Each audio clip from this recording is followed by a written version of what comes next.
So in the world of long-running franchises, I've seen a lot of discussion around nostalgia baiting.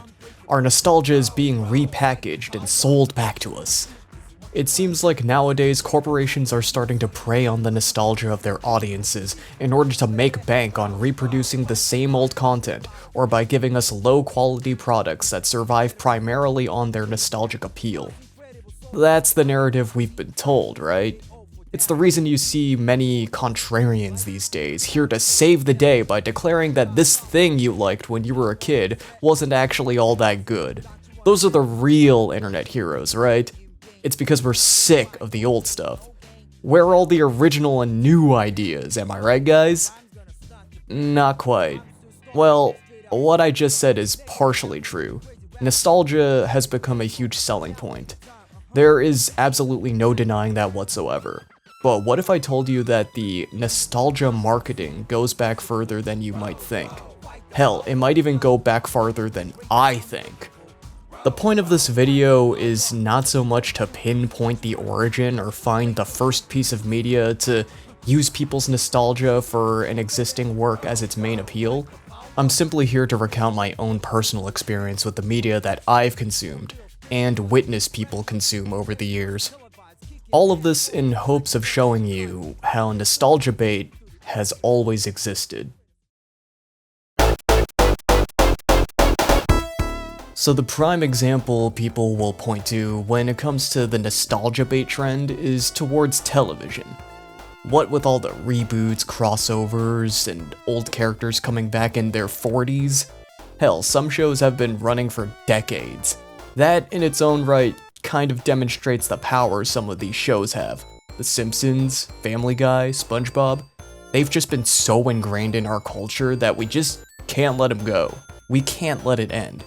That in itself could be considered a form of nostalgia, a powerful one. Bruh, even after ending Ash Ketchum's journey, like 26 years later, they're still making Pokemon episodes. But let's bring it back to the reboots and revivals and sequel series. It's one thing to have a long-running franchise. To revive something and go back on the decision to put it to rest can either feel like the best thing ever, or really icky depending on how you look at it. Some people are just dying for their favorite thing to get a new installment. They see that reveal and immediately start salivating. If it's faithful in spirit to the original work, they'll be excited for more of what they liked. If it takes a different approach, they'll be intrigued and curious to see a different take on the same ideas. Others are less enthusiastic. They see something that was long gone come back and they just roll their eyes. If it's faithful, then they must be out of ideas. Can't they come up with anything original these days? If it tries to have its own identity, then they'll complain about how it ruins the artistic vision of the original. Maybe it does, maybe it doesn't. Who's to say? When a show does a lot of throwbacks or brings back a lot of old actors for cameos, people might complain that it's too fanservice-y, or too reliant on the old stuff instead of trying to make the best out of their new ideas. Yo, anyone here watch Power Rangers? Some feel as though this series has sort of fallen into the same trap. I haven't been watching any of the new stuff, but I hear they've been doing a lot of throwbacks. Power Rangers has always had crossovers with old teams, and even the original Sentai does that. I think the issue people take with Power Rangers specifically is the overuse of elements from the original Mighty Morphin Power Rangers. I don't really care. The only new thing I've watched was the Once and Always special, but that was clearly made for me, who is mostly just interested in the older shows. To me, I only really care if it's done well, although what the nostalgia bait has done successfully was intrigue me enough to actually want to watch the newer stuff. Not just for the throwbacks, but also to see how far the series has gone. Has the storytelling and writing gotten any better? God, I hope so. Some people have been dying for the continuation of a series that's been long dead, and they still haven't gotten it. Bruh, I remember the Martin Mystery official Facebook page promising more episodes after reaching 100,000 likes. It's been 10 years now. No, I'm not okay. But you can see that there has always sort of been an expectation or a certain hope for things people loved in the past to come back. But when exactly did all the comebacks start becoming more commonplace? For most of us, we didn't really start noticing these things until late high school through college, I'd say. Depending on what media you're looking at though, you could argue that it's been happening for much longer than that. If you try googling what was the first film reboot or remake or whatever, you'd get multiple different answers. You'd have to dig deeper to find a definite answer. I didn't bother because, for one, I'm lazy, and also that's not really the point of this video. It doesn't really matter when or what the first reboot is. I just wanted to get the point across that reviving old properties has been a thing for a while. There are two reasons why most of us don't recognize that it's happening until so late. Firstly, the entertainment industry has started pandering to our nostalgia recently, because we're starting to grow up. The media that we grew up with is being revisited. If you were to show the Little Rascals 1994 film to someone who grew up watching the original show in black and white, they'd probably react the same way we do about the remake media we consume nowadays. They weren't spoiled as much though, because we obviously have much easier access and had way more exposure to entertainment growing up. Which is actually the second reason. Entertainment, be it televised or online, is just more openly accessible than it ever was before. There was a point in time when not everyone had the internet. There was a point in time when not everyone had a television.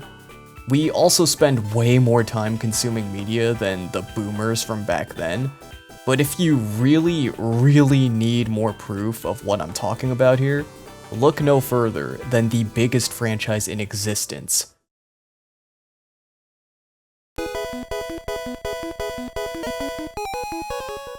If you're around my age, or maybe even a bit older, Pokemon has pretty much always been around.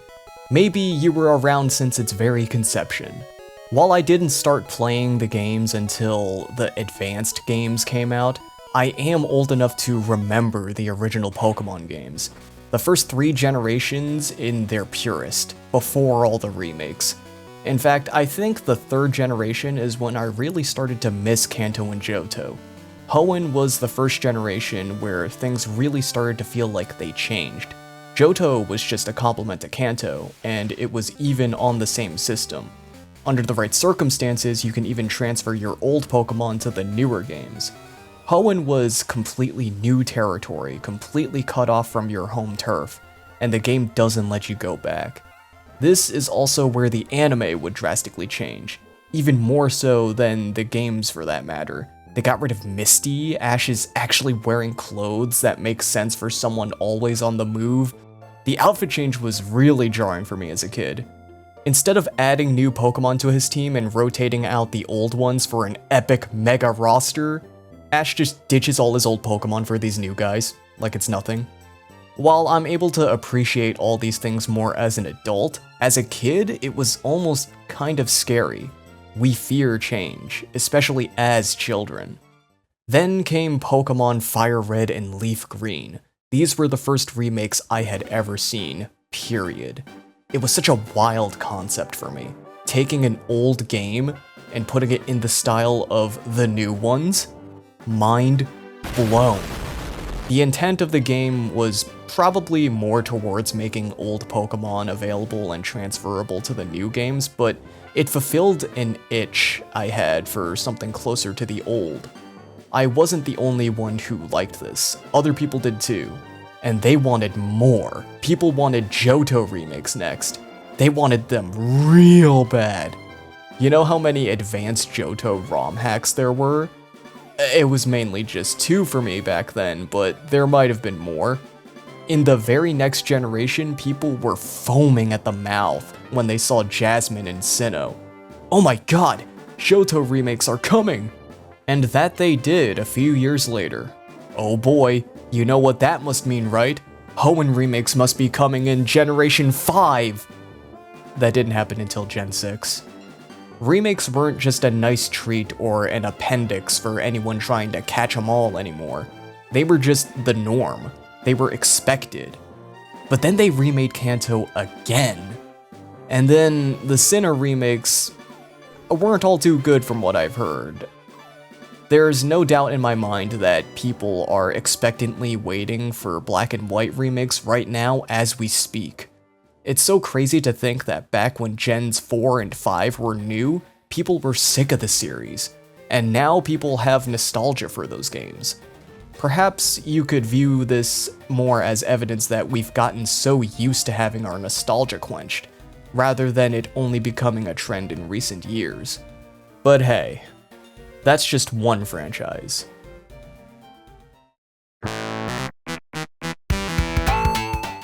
You know, I really was not planning on bringing up Sonic in this video, but then the little blue blur just popped into my head, so why not? This is kind of another Power Rangers situation for me, where I've only heard about the more recent happenings of the franchise. I grew up playing Mega Collection, so I've played most of the classics. I played the adventure games, Advanced, and Heroes. I think I did a neutral playthrough of Shadow once. Unfortunately, I haven't played that many of the games past Shadow. No Unleashed, no Boom, no 06. Yeah, sorry, fake fan, I know. I actually played a little bit of Colors and Generation for this video to try to get a bit of a feel for the boost formula, and also because from what I've been told, these are the best games of that formula. Apparently this is what the fans call the meta era of Sonic, when Sonic started taking itself a lot less seriously and implementing more humor, sometimes very self-aware humor. Sonic was really starting to boom as a meme at the time, and I guess Sega's train of thought was, if you can't beat 'em, join 'em. From the looks of it, Colors was an attempt to make a more lax game without a serious story. I will admit, this game does kind of remind me of simpler times, back when you were young and didn't really think too hard on those types of things. That was probably the point. And while some of the jokes drag on for far too long, like an entire scene's worth sometimes, some of the in-stage dialogue with Eggman over the intercom genuinely cracked me up. Would the owner of a white hover car shaped like an egg please report to the front desk? Your car has been broken into. Repeat, would the owner of a white hover car shaped like an egg please report to the front desk? Your car has been broken in... Wait a minute, what the heck?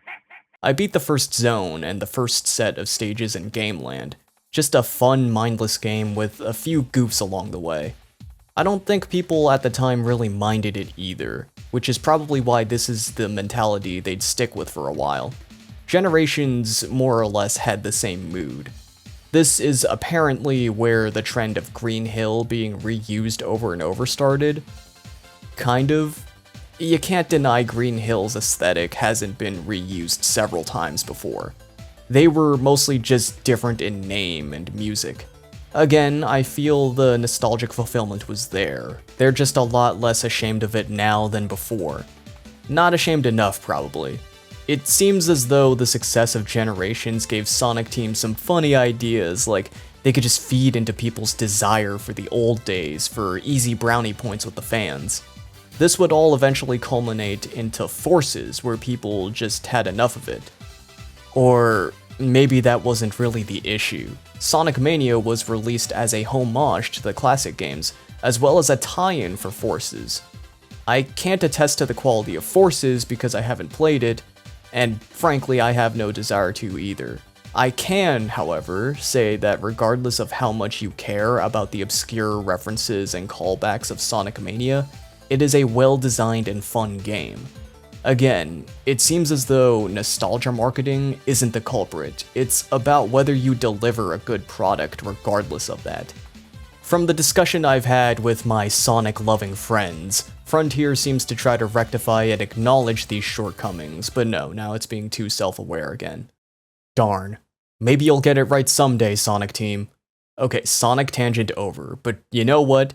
I think there's another series we're forgetting about. Probably the most obvious example of a series built on milking nostalgia. It's so hidden in plain sight, you might not have even noticed it.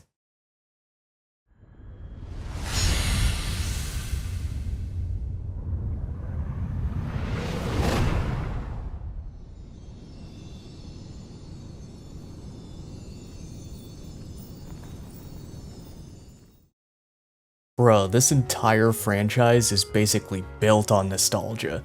The vast majority of the game's locales are from movies that people grew up watching.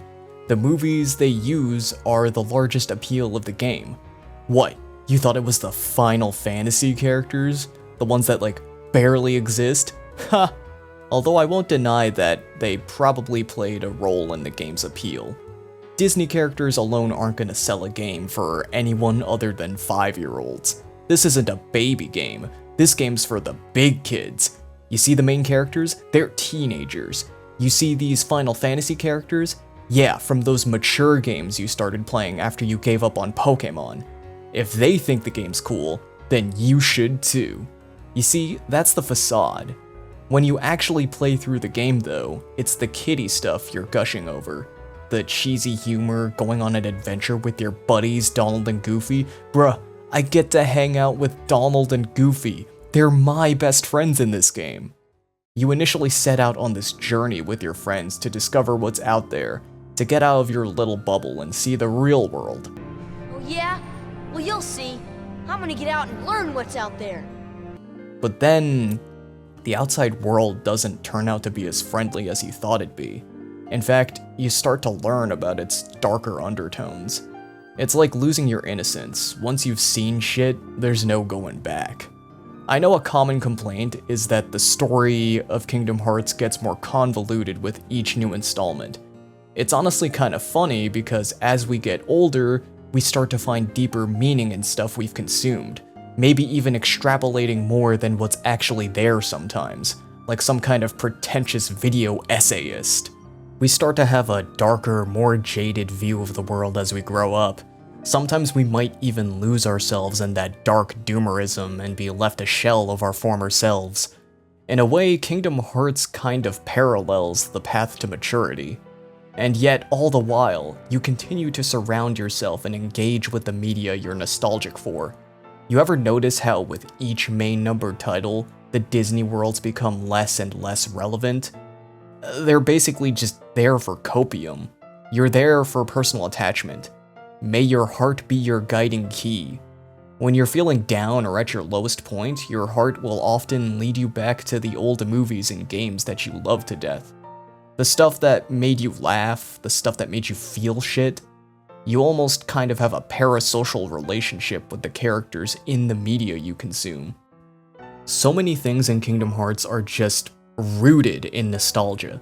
Like, even in the spin-offs, Chain of Memories is literally just reminiscing on old memories and learning the value of your memories because they basically define who you are. Losing your memories is basically like losing yourself. This video was originally just going to be a Kingdom Hearts video where I talk about the integral role nostalgia plays, but then I just started thinking about nostalgia in general, and how it's always had a presence in our media. It's not some new problem, rather it's something that's evolved over time. Using nostalgia as a selling point isn't a bad thing in itself, the problem is when it's the only thing a project has going for it. As long as you deliver a good product, the use of nostalgia bait or fulfillment or whatever you want to call it is of no consequence to me personally. I can't think of a good segue into my next point, so I'm just gonna shill my Patreon here. To all of my patrons, you have my undying gratitude. To those of you who are new here, this is not my only channel. I have another channel that was meant to be focused on video games, but because of algorithm stuff, it just kinda became a Shin Megami Tensei channel. When you run a channel, you gotta do what works. I don't often get the chance to make videos on broader topics like this, and I'd love to make more.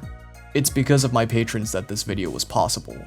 If you'd like to see more of this kind of stuff, definitely subscribe for more, leave a like so I know that you like it, and leave a comment because, I don't know, more interaction is good for the video. I don't normally do this, but I'll plug my Twitter here as well. Don't make a Twitter account just to follow me if you don't already have one. Twitter kinda sucks. I just figured I should let people know I exist there to boost my presence. I love sharing videos about upcoming projects on my Patreon. The extra money will also help with expenses to improve my videos, like buying a more powerful PC. Trust me, a good PC is enough to open a lot of doors. It makes editing a lot easier, processing videos faster, and if I ever need gameplay footage for whatever reason, I can record it at the same quality I'm playing at. No more encoding errors. My god, I hate that shit. So if you're interested in that at all, or just want to support me, consider checking it out. I won't ask for anything more than you just take a look. Oh shit, I just thought of a good segue. Alright, so I just said nostalgia is evolving, and I'm actually kind of a fan of one direction it's evolved in. That is the realm of retroactive nostalgia.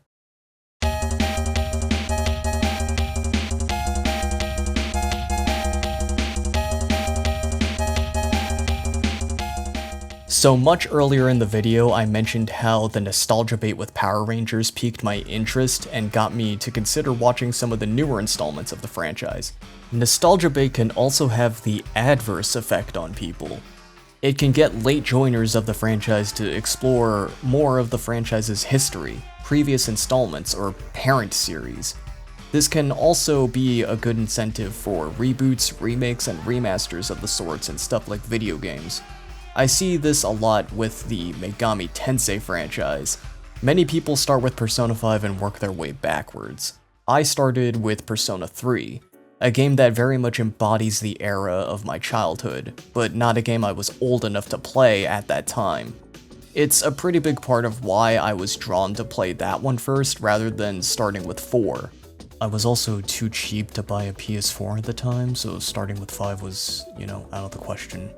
Another really weird draw for me was actually my lack of nostalgia for my high school days.